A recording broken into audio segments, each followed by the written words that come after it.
বন্ধুরা, আমার আলু কাটা শেষ করবো। দেখেন আলুগুলো আমি ধুয়ে রেখে দিচ্ছি। আর এদিকে আমি চুলাতে পাইপের তেল দিয়ে দিচ্ছি। আর এদিকে দেখেন আমি পেঁয়াজটা আগে থেকে কুচি রেখেছি। এখন দেখেন পেঁয়াজটা আমি তেলে দিয়ে দিচ্ছি। পেঁয়াজ আর কাঁচামরিচ দুটো একসাথে দিয়ে দিচ্ছি।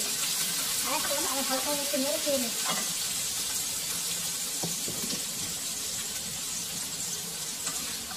বুঝতেই পারছেন পেঁয়াজটা একটু লাল হয়ে গেছে, তাই এখন আমি আলুগুলো দিয়ে দিচ্ছি। যেহেতু আলুগুলো আমি আগে একটু কেটে রাখছি, দেখতে পাচ্ছেন। এখানে আমি পরিমাণ মতো যে হলুদ গুঁড়া দিচ্ছি 1 চামচ, সাথে আছে ধনের গুঁড়া 1 চামচ, তারপরে একটু এই যে গুঁড়া মরিচ দিই, আমার পছন্দ গুঁড়া মরিচ, আর মশলা দিয়ে দিলাম। এখন এটাকে আমি মিক্স করে একটু নেড়ে ছেড়ে দেবো। দেখতেই পাচ্ছেন